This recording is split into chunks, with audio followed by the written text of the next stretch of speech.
So what do you have there, Danny? What did you make? Okay, so this is not a trombone slide.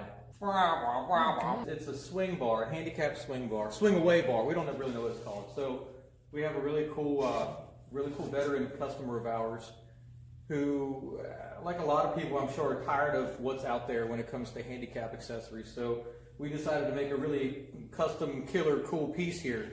And so it goes between the sink and the toilet. It helps you get on and off, you know, whatever issues you've got. Or in the bathtub. Or in a bathtub or wherever. I don't exactly know where they're putting this, but it goes in the bathroom.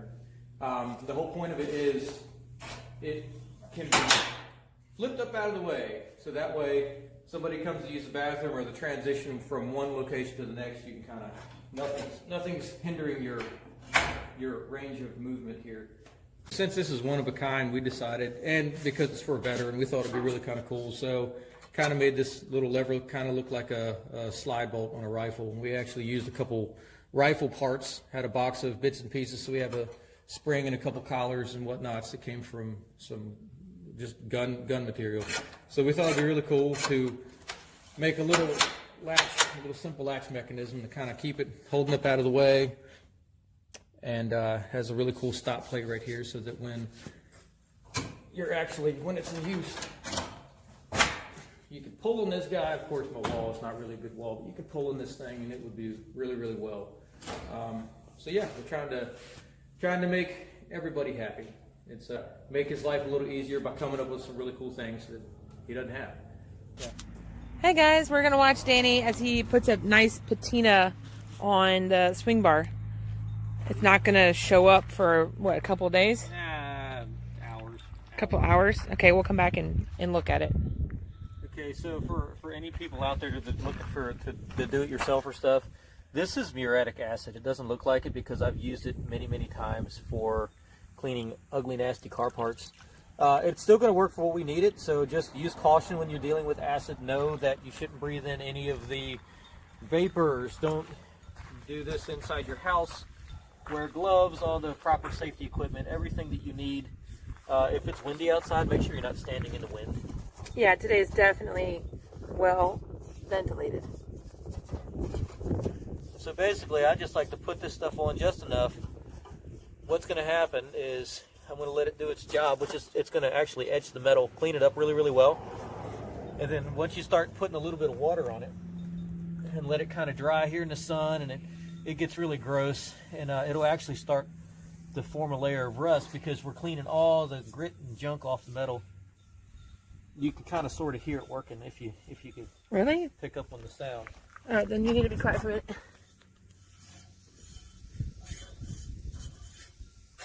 Yeah, it's like sizzling. Mm-hmm. Okay.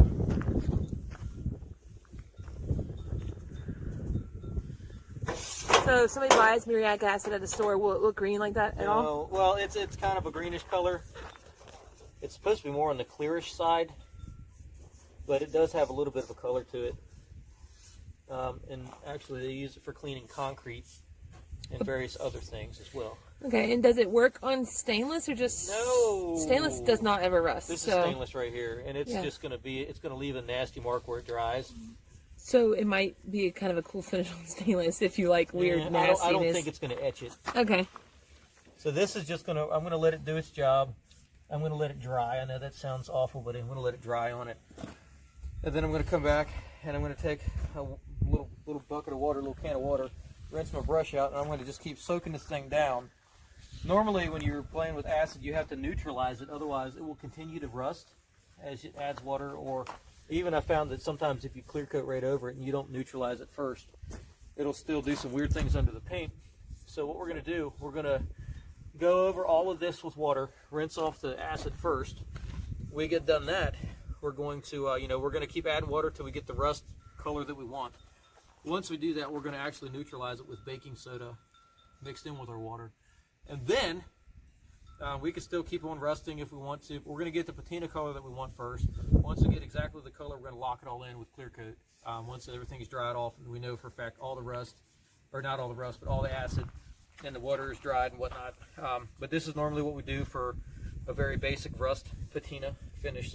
If you look here in the corners, I don't know if you can tell, but it's turning a really light gray color right here. Let me get close. all the scale color is kind of neutralizing. That was on the tubing. Even up here, you can see that all of this is kind of different color than it was when it first came out here. Yeah, definitely.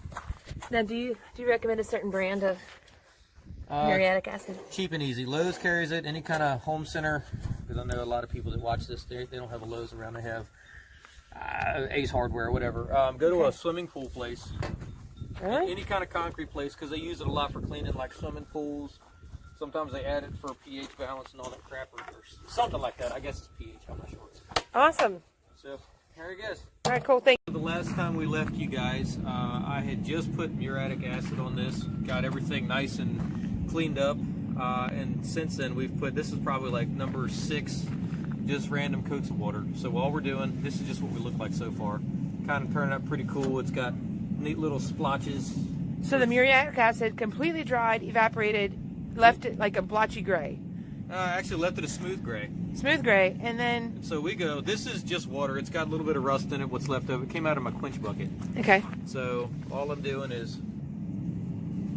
Just water. No salt, no vinegar, just water. And then of course, I like it to run. And so if I'm not putting a lot of, if I brush it on, it's going to be nice and smooth. But I'm trying to, you know, fling it. So like back here on the plate, it's kind of splotchy, so as it dries, it'll have a different color. So it looks like it's weathered and old, basically. Exactly. And so just put a couple, nothing crazy. A lot of times I'll get a squirt bottle and just put random water in it, just so that way if you missed it on, it kind of has a better look. Because if the water's misted on instead of really thick, it doesn't run and streak. Yeah, that's awesome. So I keep doing this, let the sunshine dry it off, and keep doing it until it's the color that I want. Cool. So how many more coats do you think you need to do? I would say probably by the time 5 o'clock rolls around, I'll be, so another couple, I'd say maybe 3 more coats or so. Okay, awesome. And then you're going to let it air dry, of course, and then paint it. Let it dry, and we'll probably paint it tomorrow. Clear paint. Okay, cool. Should be what we want. Awesome.